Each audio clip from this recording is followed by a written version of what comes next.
Okay, so today we're looking at 3.4 using the Pythagorean relationship. Our only student outcome for today is I can use the Pythagorean relationship to determine the missing side length of a right triangle. If this sounds similar to you, it should because this is kind of more of a review lesson from actually 3.2.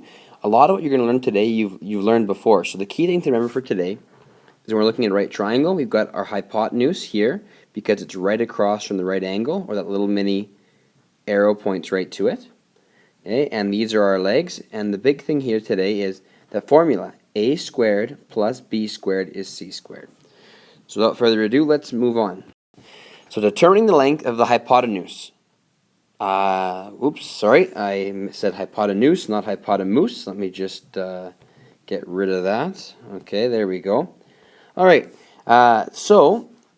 okay, bad joke, I'm sorry. When we're looking at this kind of a question, you already kind of know this, but let's look at it anyways. So our question here is, we've got our leg is a equals 7, b is 10, and c, our hypotenuse, is unknown. So we need to use that Pythagorean relationship, which is right here, which is that a squared plus b squared is c squared. So to solve a question like this, step 1 is to write the formula down. So again, our formula is a squared plus b squared is c squared. That's easy. Step 1, 1 mark for you right there. Step 2, fill in what you know. Well, we know A, as it says right here, is 7. We know B, as we have here, is 10, so we put 10 in there. And we don't know c squared, so we leave c squared alone.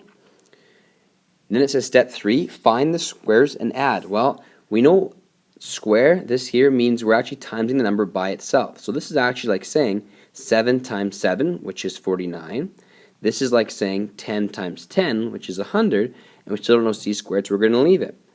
Adding them together, we add 49 plus 100, which gives us 149 equals c squared. Now we found what that square would be attached to that side. But we're not looking for squares here, we're looking for the side length. So to finish off this, we have step 4, which is to find the square root. All we do is, what we do to one side, we do to the other side. So we draw our root sign here, and since we did it to this side, we do it to this side as well. And what ends up happening is, because a square here and a root are like the opposite. It's like multiplication division. They're complete opposite operations. They will cancel each other out. So that all you're left with here is just c. And when you root 149, you find out that it's 12.2. And now we know that side c is 12.2. And that's as easy as it is. I mean, you guys have already done it before, but let's look at one more example. So give this one a shot, okay? We know that. Now, one thing to notice here, though, is that I didn't use A, B, and C, okay? I changed letters on you because that will happen. You just need to know that this is side A, B, and the hypotenuse is always C, okay? But we're going to use different letters because that might happen on your assignment. So pause it here, give it a shot, and hit play when you're ready to go. Alright, so step 1 for this question says to write the formula. So we've got our formula as a squared plus b squared equals c squared.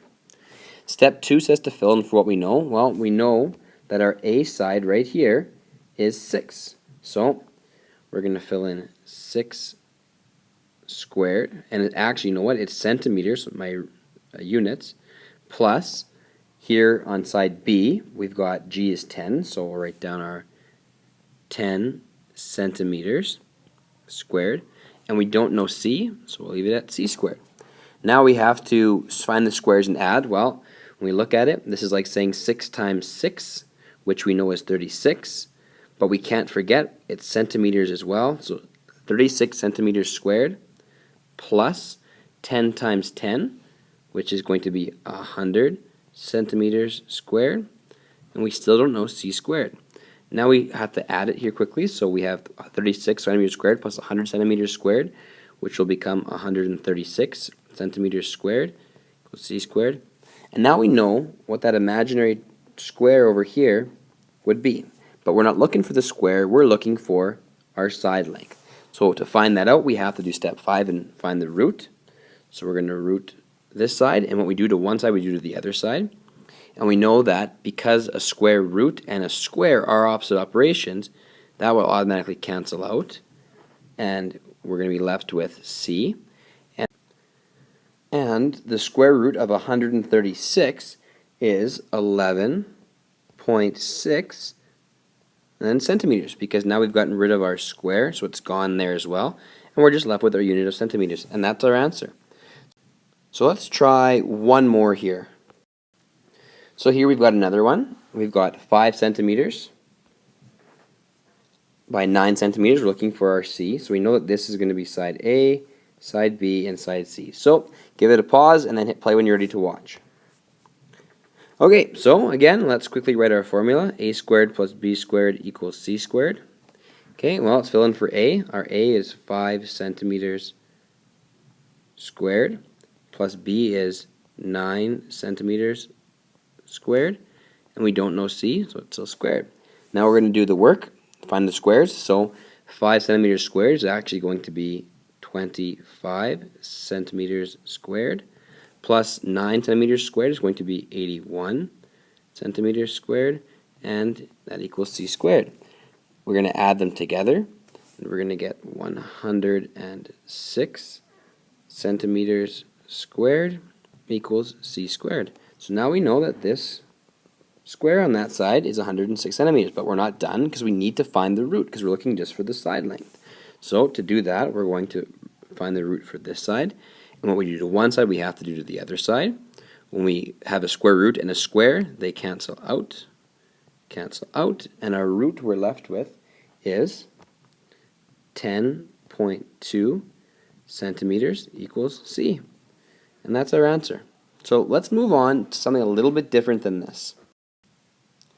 So here we're looking at determining the length of a leg of a right triangle. So we're not looking for the hypotenuse anymore like before. We're looking for a leg, okay? And that's where we have to be very careful because the A squared plus B squared equals C squared changes a bit. You can't just fill in the values like you did before, okay? So here in this one, step 1 is going to be to write the formula like before. So we'll still write down A squared plus B squared is C squared. Then we need to fill in what we know again, just like before. So we know that A over here is 9 millimeters. So we fill in 9 millimeters here, okay? We don't know B, so we need to leave this blank. You can't fill anything in because we don't know it yet. But we do know the hypotenuse, so we can fill that in as 41 millimeters squared. Now, what we're going to do is like before, same kind of thing, we're going to find the squares. So 9 millimeters squared is like saying 9 times 9, which is 81 millimeters squared.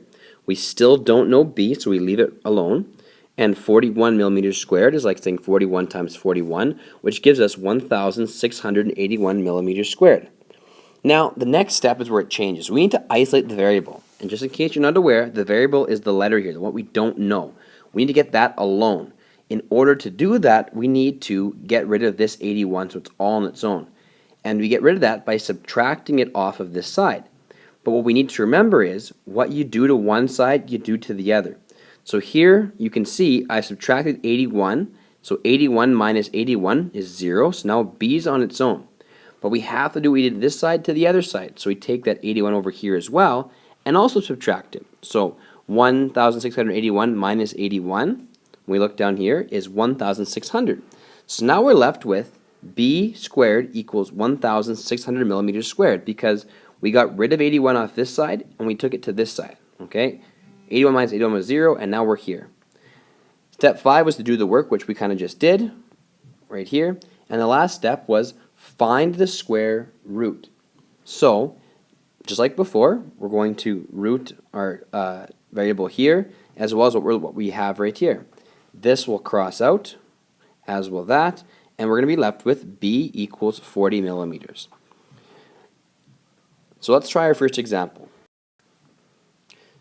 Oh, actually, you know what? First, let's look at one more option on how to do these questions. So I gave you one method there, which is personally works best for me, but I want to show you another option that I've seen some students doing in our classroom. So this method's a tiny bit shorter, but again, I want you to look at both and pick the one that's best for you. The shorter one may not be best for you, okay? So pick what you like better. So in this option, step 1 says to rewrite the formula, subtracting the known leg value from the hypotenuse, okay? So what I mean by that is, our formula is usually A squared plus B squared equals C squared. Well, here we already know, what A is, and we know what C is. We're looking for that one. So we can rewrite this now, I said, as subtracting the known leg, which is right here, from the hypotenuse, which is right here. So we can rewrite it as b squared equals c squared minus a squared.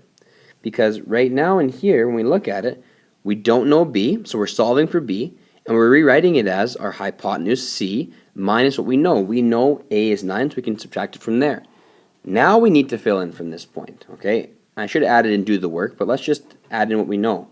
So b squared, we don't know, but we know c is 41 millimeters squared, and we know a is 9 millimeters squared. When we find the squares for these, we've got 1,681 millimeters squared, minus 81 millimeters squared.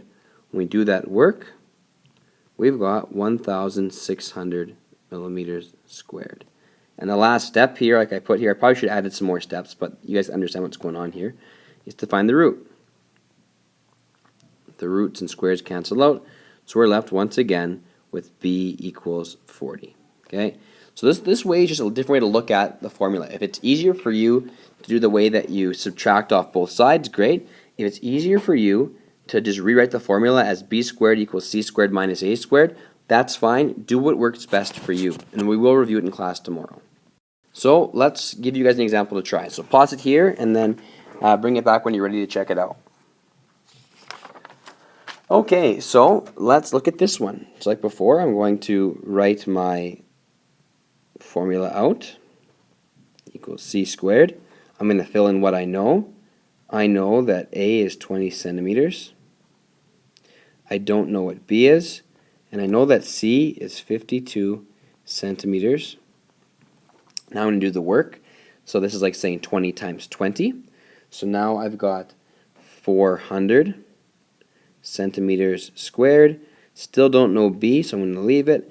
And 52 times 52 is 2,704 centimeters squared.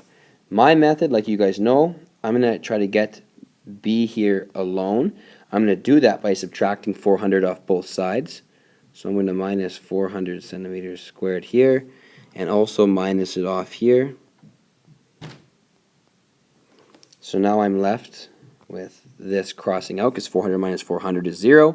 And 2,704 minus 400 is going to give me what we've got here. So b squared equals 2,704 minus 400 is going to be 2,304. Now I need to make sure I'm finding the side length, not the square. Oh, and I almost forgot. Centimeters squared. There we go. In order to find this, I got to find the roots, so I'm going to square root both sides. That will cancel out the squares, and I'm left with b equals 48 centimeters. So all done. And again, you probably could have written it like this if you wanted to as well over here. You could have gone, okay, I know what a is, I know what c is, so I'm going to say b squared equals c squared minus a squared.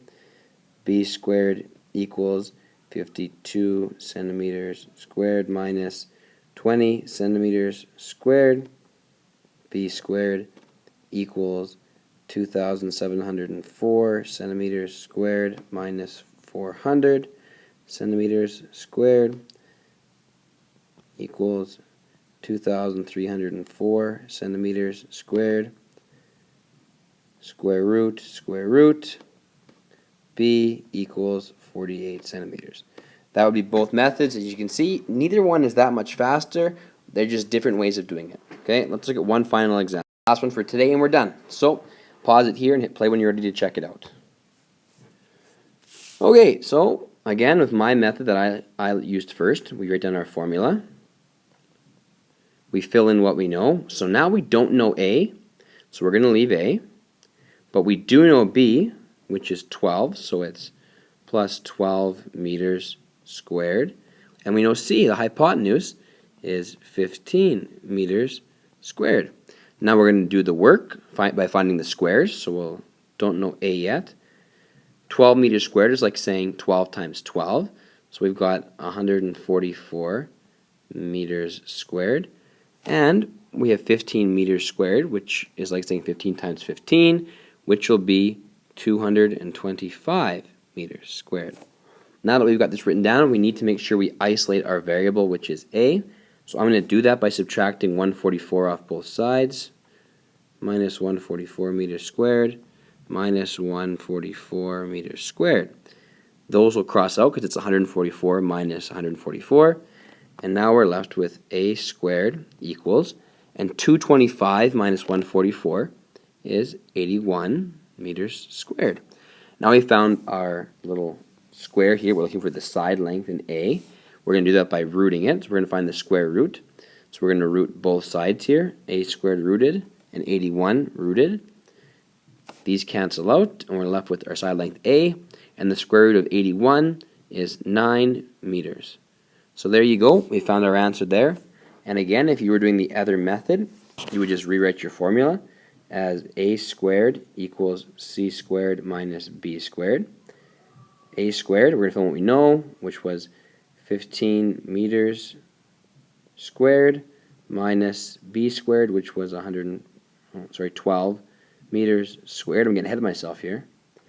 A squared equals 225 meters squared minus 144 meters squared. We continue to do the work. 225 minus 144 was 81 meters squared. We rooted both sides to find the square root. They canceled out. And again, we got A equals 9 meters. So I know it's a little bit of a review for you guys, but that's it for today. So stay tuned for more for the assignment.